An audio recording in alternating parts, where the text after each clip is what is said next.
Semoga Tuhan Allahmu memberitahukan kepada kami jalan yang harus kami tempuh dan apa yang harus kami lakukan. Sampai di sini, saudara.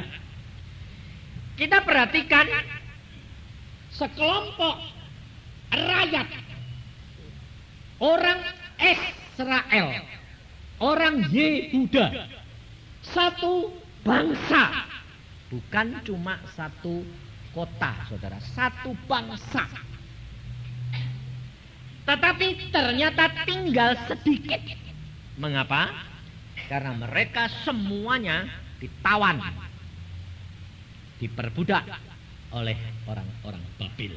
Nah, bahkan yang ditawan, yang dibunuh lebih banyak daripada yang tinggal di Yerusalem.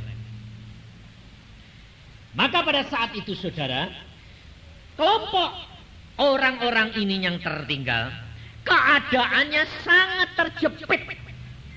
Kenapa? Karena sebelum mereka ada seorang pemimpin yang diangkat oleh Raja Babel, dan ternyata mereka ini dibunuh oleh orang-orang Bani Amon dan kelompok orang-orang menentang Yehuda. Nah, saudara perhatikan, di dalam saat yang terjepit karena dia sekarang yang berkuasa, kemudian Raja Babel akan menuntut karena wakilnya, orang kepercayaannya, dan tentara Babel yang di Yerusalem dibunuh semuanya. Sehingga mereka keadaannya sangat terjepit, saudara. Mau lari kemana? Mau menghadapi orang Babel, mereka takut karena kalah kuat. Mau diam di situ sendiri, takut hukuman. Mau lari, mereka bingung lari kemana. Mereka juga takut kepada Tuhan. Nah, contohnya orang-orang ini datang kepada Nabi Yeremia. Dia datang, dia minta supaya Nabi Yeremia minta kepada Tuhan memberikan petunjuk bagaimana kita harus menghadapi masalah ini. Saudara, coba kita renungkan.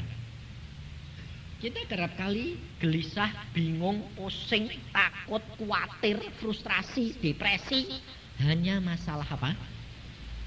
Masalah pekerjaan. Masalah apa? Ekonomi. Loh, ini satu bangsa, saudara. Semua menghadapinya. Dan bukan hanya ekonomi, kematian dan siksaan yang mereka hadapi. Tidak ada masa yang cerah buat dia. Mereka hidup dalam ketakutan. Coba kita lihat apa yang dikatakan oleh orang-orang ini. Ayat yang ke-14. Sebab pikirmu, kata Tuhan, tidak, kami mau pergi ke negeri Mesir, di mana kami tidak akan mengalami pertempuran, tidak akan mendengar bunyi sangkakala, tidak akan menderita kelaparan. Di sanalah kami akan tinggal. Loh, orang-orang ini sangat-sangat ketakutan. Karena apa? Dilanda kelaparan, peperangan, ancaman, penderitaan, sengsara. Siang malam tidak bisa tidur dengan tenang. Tapi mereka masih mau menanyakan kepada Tuhan. Saya yakin saudara juga begitu. Di dalam keadaan kesulitan, saudara bertanya kepada Tuhan. Karena apa? Hati nuranimu kepingin tahu kehendak Tuhan. Betul enggak? Kepinginnya nurut. Tapi yang saudara harapkan itu bukan firman Tuhan, tetapi firman yang sesuai dengan kepikiranmu dan kehendakmu. Contohnya, bukankah Tuhan itu maha kuasa? Langit bumi dijadikan oleh Dia. Kalau mau nolong gampang enggak? Hah? Gampang. Nah, kepengennya saudara bagaimana? Di dalam kesulitan langsung pertolongan muncul.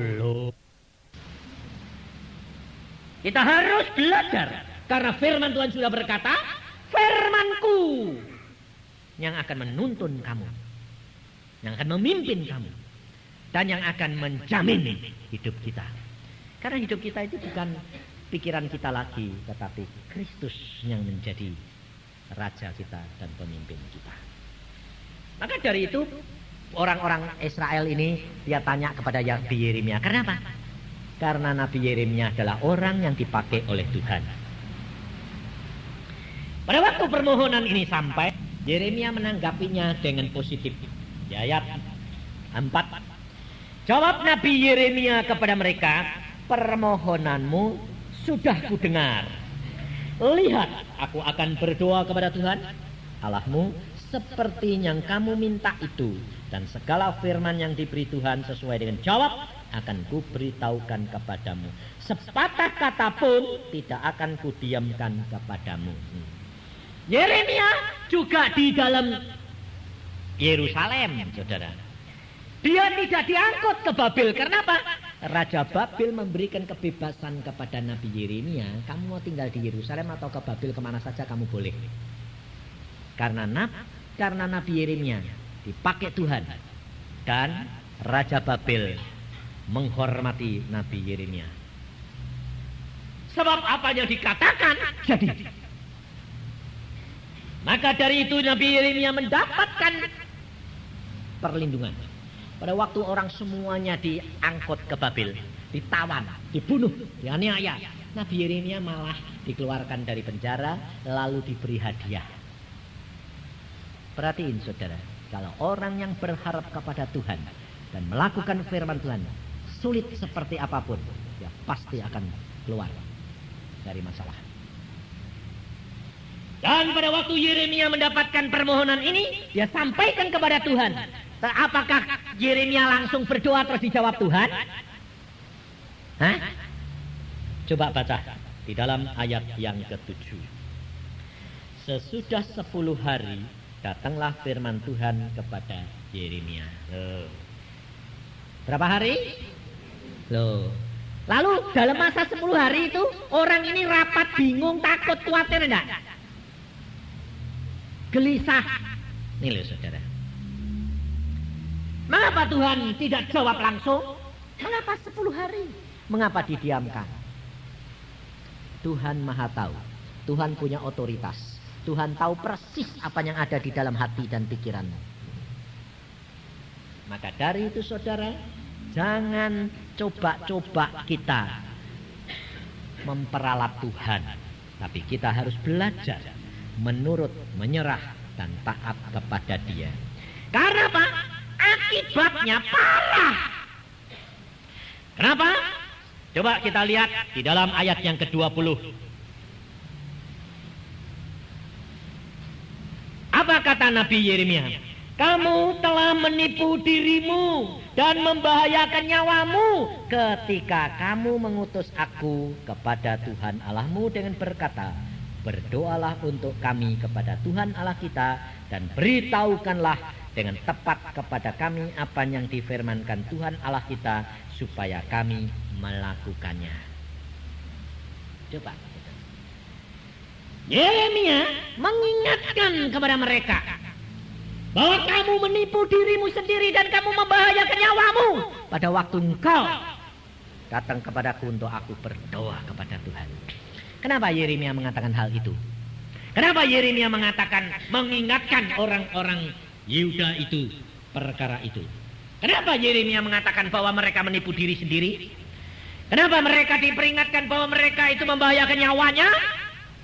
Sebab ternyata Yeremia sudah diberitahu Tuhan bahwa mereka tidak bakal nurut firman Tuhan. Ini loh saudara. Kalau saudara dan saya sudah punya konsep sendiri dan tidak berani menyerah kepada Tuhan, jangan coba-coba datang kepada hamba Tuhan, tolong tanyakan kehendak Tuhan. Ini saya banyak sekali hadapi, saudara. Terutama anak muda. Kalau datang selalu bilang, Pak, tolong tak doain Pak, itu jodoh saya apa enggak? Saya bilang, saya bukan dukun dan biro jodoh. Sebab apa saudara? Ternyata segala sesuatu itu persis kayak orang Yahudi ini. Tanya, tapi maksudnya supaya diteguhkan, kehendaknya dituruti. Kesenangannya sendiri. Kalau nanti bertentangan, wah, nggak cocok gitu.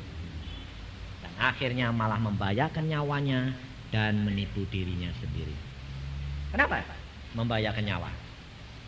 Sebab jikalau kita berani tanya dan Tuhan menyatakan dan kamu tidak nurut, apa akibatnya?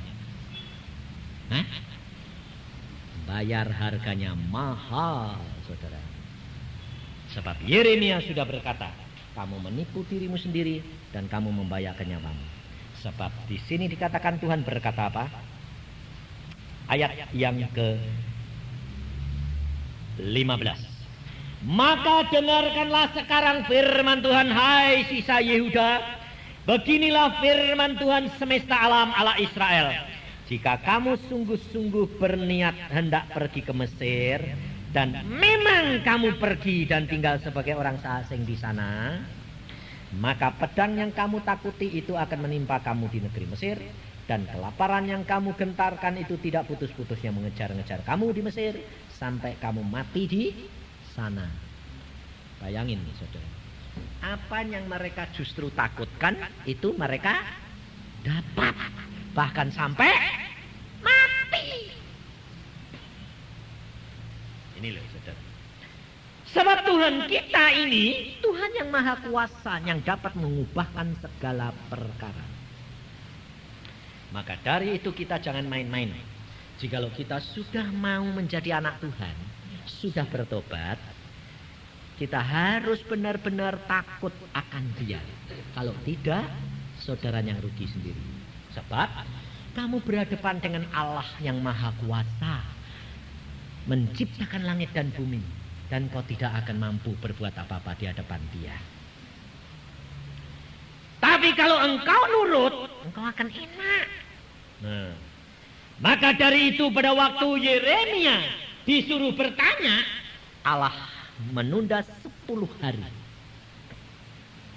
Kenapa ditunda 10 hari? Tuhan menantikan mereka supaya benar-benar kalau mereka tidak sanggup, ya sudahlah, jangan tanya-tanya. Sudah ambil putusan sendiri, tanggung sendiri. Kalau tidak tahu firman Tuhan dilanggar, kan tidak salah toh? Hukumannya ringan. Tapi kalau sudah tahu firman Tuhan dilanggar, hukumannya berat. Tapi mereka berkata apa? Ayat 5, berkatalah mereka kepada Yeremia, biarlah Tuhan menjadi saksi. Bayangin, malah berat lagi. Sumpah lagi, berjanji lagi. Biarlah Tuhan menjadi saksi yang benar dan yang dapat dipercaya terhadap kami. Jika kami tidak berbuat menurut segala firman yang disuruh Tuhan Allahmu kau sampaikan kepada kami, maupun baik ataupun buruk, kami akan mendengarkan suara Tuhan Allah kita yang kepadanya kami mengutus engkau supaya keadaan kami baik, oleh karena kami mendengarkan suara Tuhan Allah kita. Duh. Berarti orang Yahudi ini sadar enggak kalau mereka itu nurut Tuhan bahwa pasti akan baik? Sadar enggak? Sadar. Tapi ternyata mereka keras kepala. Karena mereka terlalu banyak pertimbangan-pertimbangan yang logis. Sebab kerap kali apa yang Allah kehendaki itu tidak logis. Tidak masuk akal. Dan pada waktu Yeremia mengatakan firman Tuhan, apa yang dikatakan oleh Yeremia? Kita baca firman Tuhan di dalam ayat yang ke-8.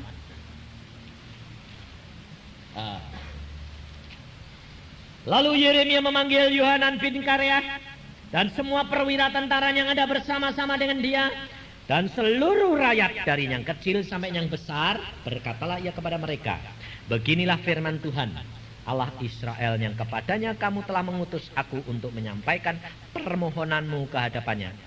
Jika kamu tinggal tetap di negeri ini, maka aku akan membangun dan tidak akan meruntuhkan kamu. Akan membuat kamu tumbuh dan tidak akan mencabut kamu. Sebab aku menyesal telah mendatangkan malapetaka kepadamu. Janganlah takut kepada Raja Babel yang kamu takuti itu. Janganlah takut kepadanya. Demikianlah firman Tuhan. Sebab aku menyertai kamu untuk menyelamatkan kamu dan untuk melepaskan kamu dari tangannya. Aku akan membuat kamu mendapat belas kasihan sehingga ia merasa belas kasihan kepadamu dan membiarkan kamu tinggal di tanahmu. Nah, firman Tuhan, jaminan Tuhan tidak sesuai dengan apa yang ada di dalam pikiran mereka. Mereka kepengen lari karena takut Raja Babel. Tuhan berkata, diam. Lah kan berarti seperti orang nyerahkan diri, betul tidak?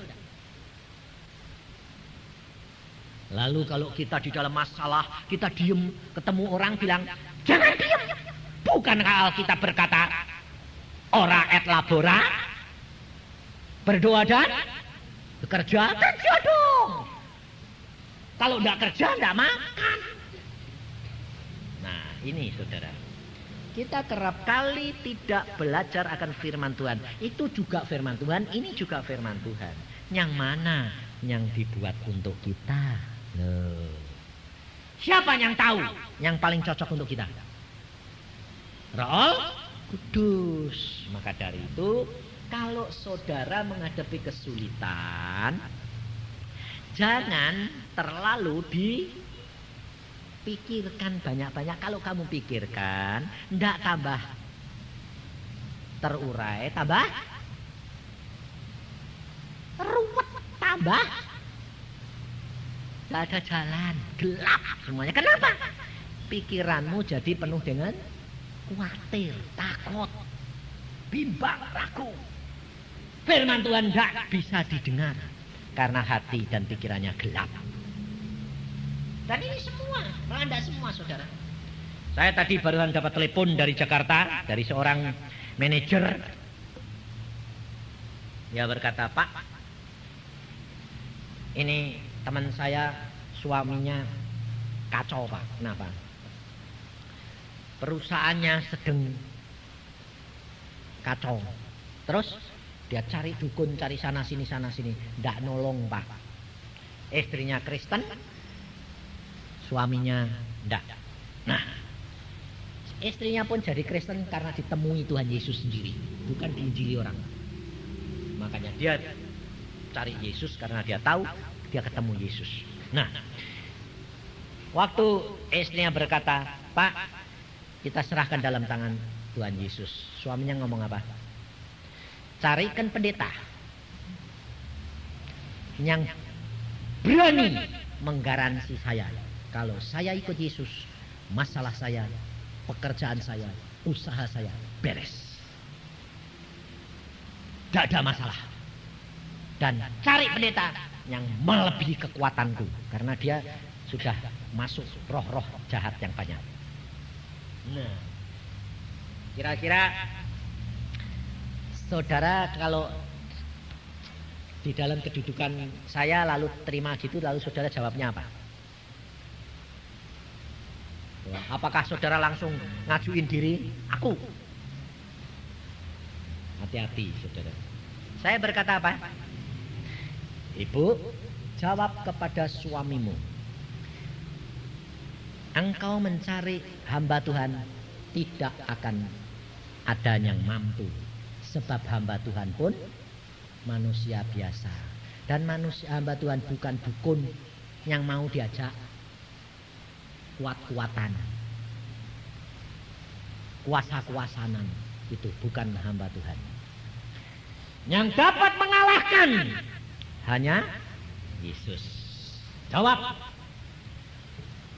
Terus bagaimana, Pak? Kalau Yesusnya yang ditantang. Nah, itu beneran.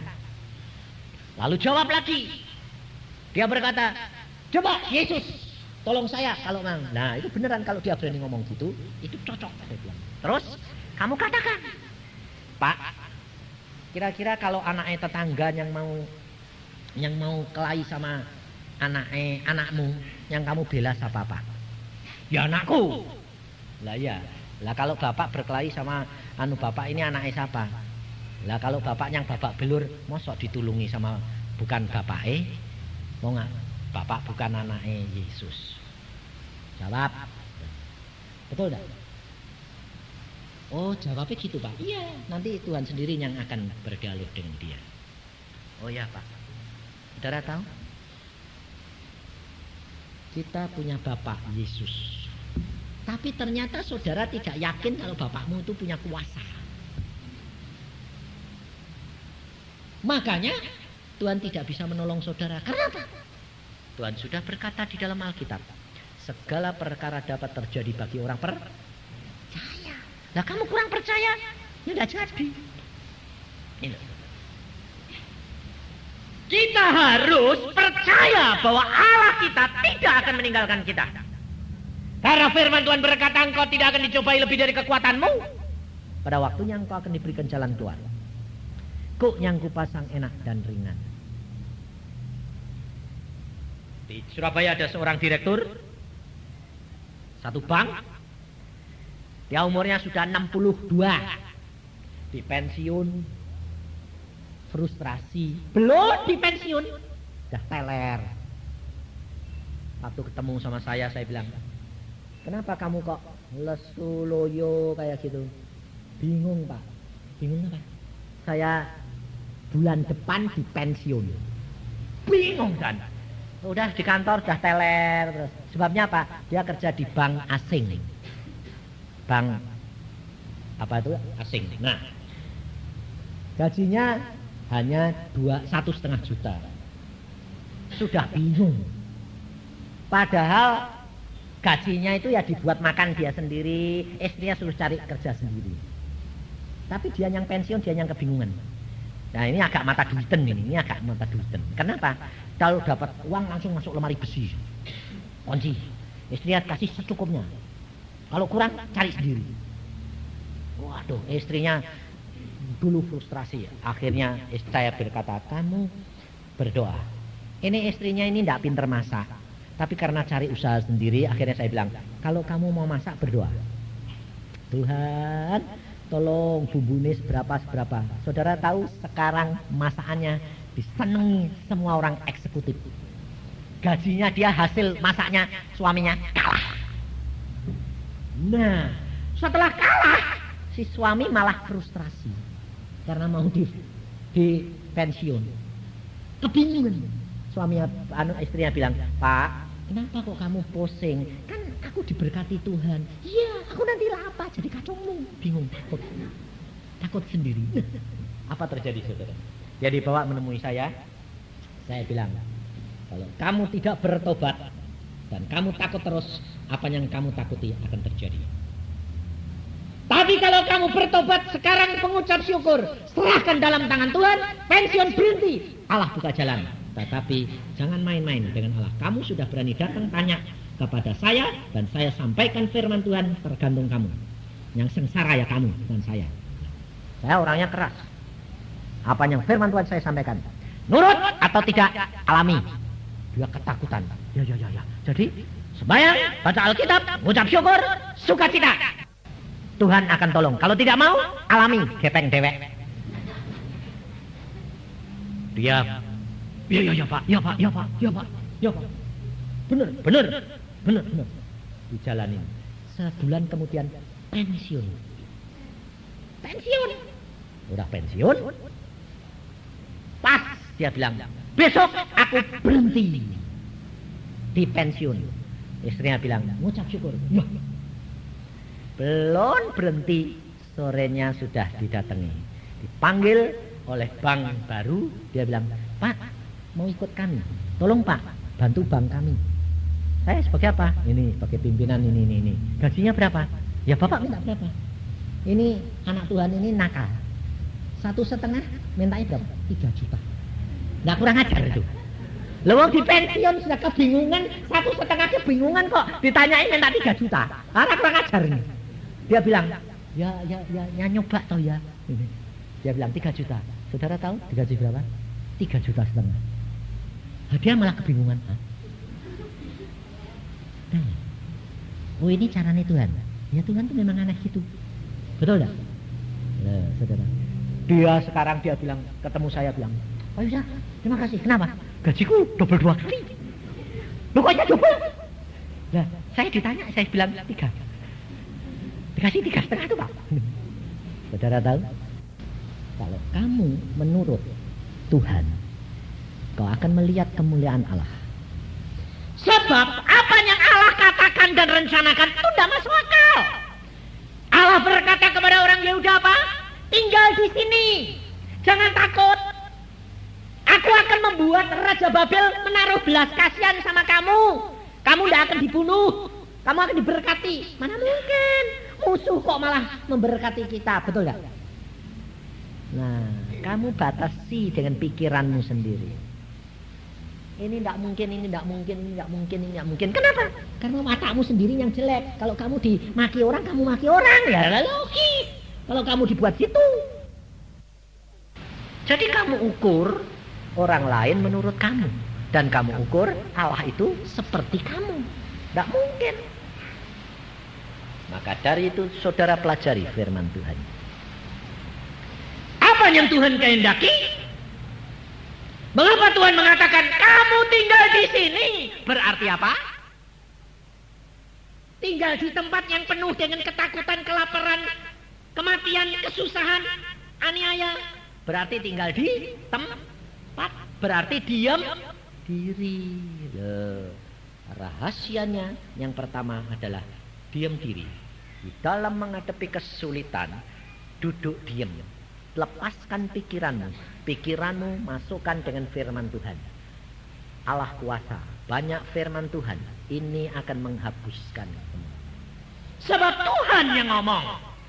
Kalau dia berkata diam di tempat, diam. Ini rahasia yang pertama. Langkah pertama yang saudara dan saya harus lakukan. Coba baca di dalam Yesaya 30. Ini Yesaya 30 juga bangsa Israel sedang mengalami kesulitan dan kesukaran. Tetapi Tuhan berkata di dalam ayat yang ke-15 Yesaya 30. Sebab beginilah firman Tuhan Allah yang Maha Kudus Allah Israel, dengan bertobat dan tinggal diam kamu akan diselamatkan. Dalam tinggal tenang dan percaya terletak kekuatanmu. Tuhan menghendaki apa? Dengan tinggal, dengan bertobat. Dan tinggal diam. Kamu bilang aku sudah bertobat, tapi tidak tinggal diam. Pikirannya jalan terus. Ayat 16 berkata apa? Tetapi kamu enggan. Kamu berkata bukan, kami mau naik kuda dan lari cepat. Maka kamu akan lari dan lenyap, hilang. Tidak malah ketulungan, malah binasa. Lari kemana? Kalau lenyap itu lari kemana? Hah? Game. Lalu kalau game jiwamu kemana? Neraka. Ini loh saudara. Kita kerap kali tidak nyadari saudara. Menghadapi kesulitan lah. Saudara kalau saya berkata begini, saudara jangan pikir kalau ya Pak Yusa sih tidak ada kesulitan. Siapa bilang? Saya juga pernah ngalami dan bahkan sudah ngalami semuanya. Satu keluarga. Loh. Pada waktu Tuhan mengatakan, aku akan tolong kamu. Ya, saya nantikan. Ya, tolong. Ya, wah, hati saya gede. Jangan takut. Saya ngomong sama istri saya. Pasti tertolong. Tapi ditunggu sehari, 2 hari, 3 hari kok tidak ada apa-apa ya. Mana ini? Lebih-lebih pada waktu saya mau punya, tidak punya rumah, saudara. Kontrakan habis, uang tidak punya. Praktek baru pindah ke Bandung. Bayangin, belum laku. Pasiennya baru 23, 2345, 2345, tidak cukup. Saya berdoa, Tuhan, aku nanti pindah mana? Kontrak atau beli? Tuhan bilang, aku sediakan rumah bagimu. Wah, hati saya besar. Kenapa? Wah, dikasih rumah Tuhan. Ya, oke. Wah, itu kurang 3 bulan. Hati saya, wah, besar. Tapi ditunggu sebulan, tidak ada apa-apa. Duit ya tidak masuk. Ngumpul ya enggak. Saya bilang, Tuhan, ini kurang 2 bulan. Wah, sih lama. Men. Kurang sebulan. Waduh Tuhan, kurang sebulan nih. Masaan aku pernah bohong? Enggak, tapi kurang sebulan Tuhan. Iya, enggak apa-apa. Enggak apa-apa. Baru kurang 3 minggu, saya dengar firman. Saya duduk, hamba Tuhan ngomong. Jangan takut saudara. Kalau saudara mengalami kesulitan, saya contohnya. Wah, tak pikir, wah cocok nih. Saya diberi rumah oleh Tuhan kurang sehari. Waduh, kurang sehari. Tuhan tidak pernah terlambat. Wah, hati saya terus doanya gini. Tuhan, jangan kurang sehari ya. Aku takut. Tuhan jawabannya apa? Memang kamu tidak sama dengan dia. Tidak kurang sehari. Pikir saya mesti kurang seminggu. Sebab jawaban Tuhan, kamu tidak sama dengan dia. Kamu tidak akan kurang sehari. Wah, pikir saya seminggu. Tuh, ternyata apa? Sejam. Setelah saya bilang, Tuhan, ini janjimu tidak seperti hamba Tuhan itu kurang sehari. Iya, aku kan memang janji kamu tidak seperti dia. Nah ya, ini kurang sehari kok belum mau kasih. Lah kan aku bilang tidak sama dia. Lu lah kurang berapa?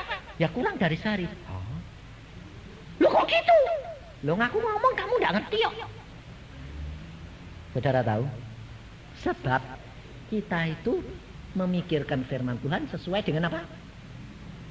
Pikiran dan kehendak kita sendiri.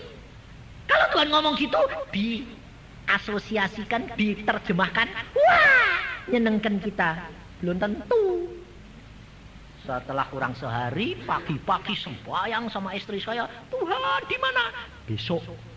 Luang kurang sehari kok besok? Kan katanya belum. Iya, enggak sama. Dia kurang sehari. Lah kamu lebih dari sehari. Lebih sehari itu jadi kurang dari sehari. Iya. Wong maksudku lebih dari dia. Lo maksudku lebih dari sehari. Iya. Tapi aku maksudku kamu lebih dari dia. Lu kok gitu? Lah aku sudah ngukur imanmu lebih gede. Waduh lah kok gitu Tuhan. Iya. Ya sudah. Besok pagi-pagi bangun jam 5. Tuhan ini sudah sehari ini loh. Jam 5. Hari ini kan jam 5 toh. Sudah lebih dari sehari dong Tuhan. Tidak ada. Cuma beberapa jam. Di mana? Tuhan bilang, nanti di gereja. Loh ini ke gereja nanti kan kurang cuma 1 jam. Ya nanti. Waduh. Yang ini. Baru di gereja, sampai di gereja itu loh. Setiap firman tak. Setiap nyanyian. Sebab saya pikir Tuhan ngomong melalui nyanyian. Kalau nyanyian bilang rumah Gatot. Wah. Ya dah. Ada. Rumah ya ndak. Gatot ya ndak. Sampai akhir ini istri saya setiap detik sudah. Ini agak tegang. Sudah. Jadi ternyata dia tidak dengerin firman. Tapi dia memperhatikan saya. Jadi dia malah lihat saya gini. Dengar firman lewat yang diperhatikan. Dah ngomong belum ini Tuhan. Jadi setiap kali dah belum ini ngotot ini. Ini sedang konsentrasi kok sebentar. Dah belum. Dia enggak bantu saya sembahyang, malah konsentrasi saya. Padahal kalau dia mungkin konsentrasi Tuhan ngomong sama dia. Tapi karena dia tegang, ya dua-dua tegang, maklum lah, enggak punya rumah. Rumahnya mau dirobohin, bayangin. Barang-barang sudah dikeluarin, bayangin saudara. Tetangga sudah kumpul, tanya, tak pindah mana? Tidak tahu, bayangin. Tidak dianggap orang sinding. Dianggap orang sinding, orang sombong lagi. Mau pindah aja tidak mau ngasih tahu. Lo belum tahu, mana ada? Lo ya betul tidak? Kurang saja kok, mana ada? Lo barang sudah dikeluarkan semua Pak? Iya. Mau kemana? Belum tahu. Mana ada? Sampai orang yang tukang yang gotong bilang apa? Pak, 16 tahun saya kerja Pak. Gotongi orang, barangnya orang pindah. Belum pernah mau pindah kok belum tahu. Tapi memang belum tahu mau bilang apa? Ya belum. Nah ini kemana Pak? Tunggu. Belum berangkat Pak. Lo berangkat kemana saya bilang? Wong belum tahu. Lah terus, ya saya mau pergi. Bayangin. Kalau ndak ngalami sendiri, ndak percaya. Dan pada waktu gereja sudah akhir, amin, amin, sudah amin 2 kali saya bilang, Tuhan, tinggal 1 nih amin. Istri saya lebih tegang, belum. Amin yang terakhir, amin. Ngomong dia. Saudara tahu, tepat dan tidak pernah terlambat. Dan pada waktu sudah ngomong hati ini rasanya beban lepas. Plus, saya bilang, selesai. Ayo cari. Nah, cari apa? Nomor yang tidak tahu. Sebab Tuhan baru ngomong, saya sudah terlanjur seneng. Iya. Waktu Tuhan bilang, rumahmu di Jalan Gatot Subroto. Wah, senangnya luar biasa. Lupa tanya, Tuhan belum ngomong nomor berapa. Yang punya siapa? Belum ngomong. Saya bilang, oh si Tuhan. Istri saya, sudah. Waktu di skuter dia tanya, di mana? Gatot Subroto. Nomornya? Loh, nomornya? Tadi Tuhan mestinya bisa ngomong. Saking senengnya, mu buntet. Tertutup, nggak dengar. Nomornya, nggak tahu. Loh, masa Tuhan ngomong separuh? Aku yang salah mesti ini. Nah terus bagaimana? Ya sebentar lagi tak cari lagi. Saya suruh tinggal dia, saya pergi sendiri. Asal di perapatan saya bilang, kemana Tuhan? Kanan. Terus asal perapatan kiri. Dituntutnya nggak ke selatan, pergi ke utara. Loh Tuhan, Gatot Subroto itu di selatan. Ini kok aku turun engkau ke utara. Nurut. Bayangin. Setelah dicimbuluit, Tuhan bilang masuk rumah itu. Setelah masuk saya bingung. Rumah siapa ini? Waktu ditanya saya yang punya rumah, cari siapa Pak? Nah, saya ya cari siapa ini? Mau tanya apa? Enggak tahu apa-apa. Terus saya bilang, Tuhan aku ngomong apa ini? Terus keluar sendiri saudara. Pak tolong tanya, Bapak punya rumah di Gatot Subroto yang dijual. Oh ya. Wah hati rasanya blong kayak ini. Minta berapa Pak? 10 juta. 10 juta itu dulu itu saudara tahu berapa kilo emas? Hah? 7 kilo emas. Gak punya Pak, duit segitu banyak. Kenapa? Saya ini mau pindah kurang setengah jam nih Pak. Hah? Belum punya rumah? Belum Pak. Sudah 7 buat kamu. Gak punya. Gak punyanya berapa? Uang duitnya orang ini 5 juta. Ya sudah kasih saya. Nanti yang 2 juta nyusul. Kapan? 3 bulan. Kalau udah ada, uangmu 5 juta tak kasih balik. Bayang. Pakai. Kunci saya terima, langsung datang. Ayo pergi ke Gatot Subroto. Jalan nomor berapa? 211 dulu. Di sebelah mana? Nggak tahu. Cari saja yuk sama-sama. Jadi beli rumah, nggak tahu rumahnya, nggak tahu lihat, nggak tahu apa-apa itu saya. Masuk jeglek. Saya bilang puji Tuhan, ruangannya gede buat persekutuan. Selesai. Setelah 3 bulan baru bingung lagi, pagi bangun nangis. Istri saya. Kenapa? Sebab belum ada duit, mau diusir lagi. Ya kan mesti keluar lagi. Tuhan ini sudah 3 bulan. Bayarnya yang 2 juta itu 1 kilo emas. Di mana Tuhan? Bagaimana caranya Tuhan? Nangis jam 5. Nah, saya ya bingung. Dan istri nangis sih. Saya bilang, Tuhan istriku nangis ini pindah kemana lagi? Tuhan berkata, jangan nangis. Ngucap syukur.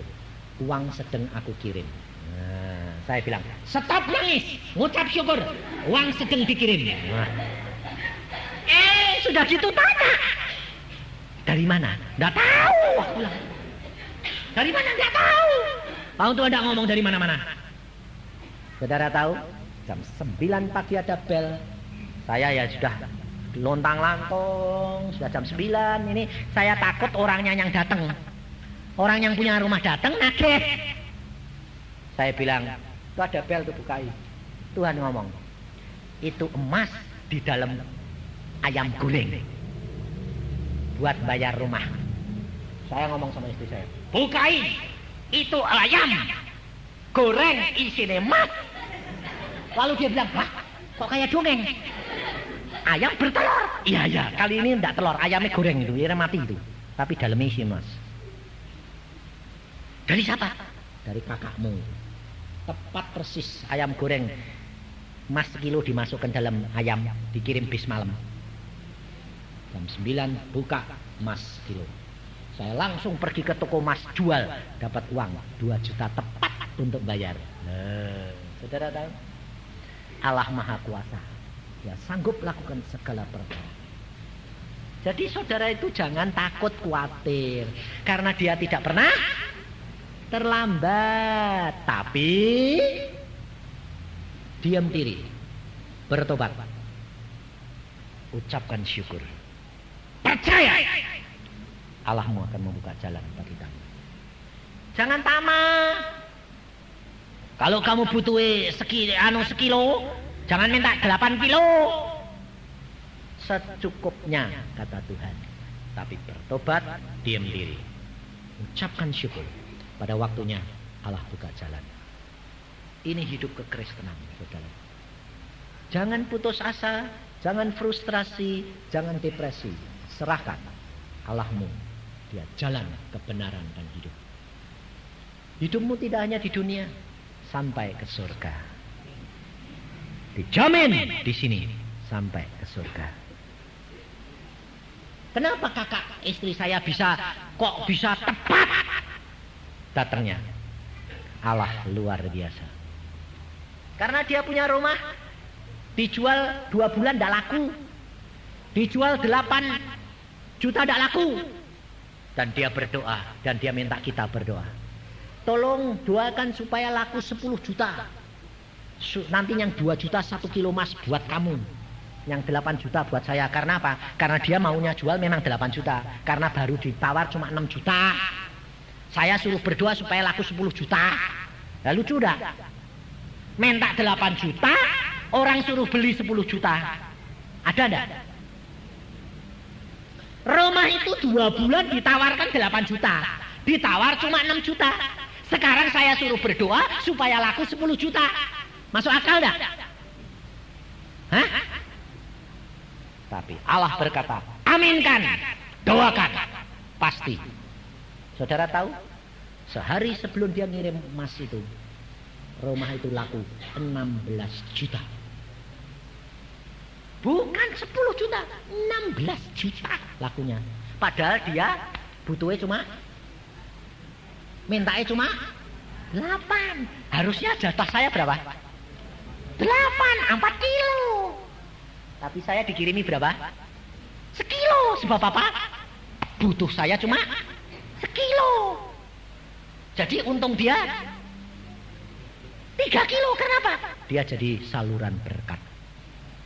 Perhatiin. Saudara, kalau engkau dan saya mau jadi saluran berkat, Allah tidak pernah menutup berkat. Tapi setiap anak Tuhan diberi sesuai dengan kebutuhannya. Jangan tamak. Maka dari itu engkau akan dapat mengucap syukur. Karena bagi Allah tidak ada yang mustahil. Jangan batasi kuasa Allah. Dulunya saya juga hampir jengkel. Lah minta 8 juta kok saya suruh doain 10 juta. Ini kan orang sinting. Tapi pada waktu saya mau marah, Tuhan berkata, aminkan. Saya bilang, amin. Kalau laku, cepat kirim. Dia langsung kirim tepat waktunya. Dan saya bayar. Allahku, Allah yang luar biasa. Saudara percaya? Mau ngalami? Loh, takut? Mau ngalami enggak? 1 jam atau kurang? Langsung jawabanmu gila. Ya Pak, imanku kan tidak seperti itu. Jangan batasi kuasa Allah. Allah punya rencana sendiri. Di Surabaya juga ada saudara. Dengar saya khotbah begitu, dia bilang, Tuhan, aku tidak punya iman seperti Yusa. Jangan sejam Tuhan, jangan sehari, sebulan Tuhan. Tuhan kasih berapa? Sehari. Sampai nangis-nangis. Dia bilang, sekeluarga nangis semua karena bilang, Tuhan, dah kuat. Tuhan bilang, kuat. Besok tertolong. Sehari dia datang dengan penuh sukacita. Dia bilang, Pak, sehari. Saya bilang, lumayan, timbang tajam. Jadi Allah kita tidak pernah terlambat. Maka dari itu percaya. Dia sanggup lakukan segala perkara. Amin. Mari kita berdoa.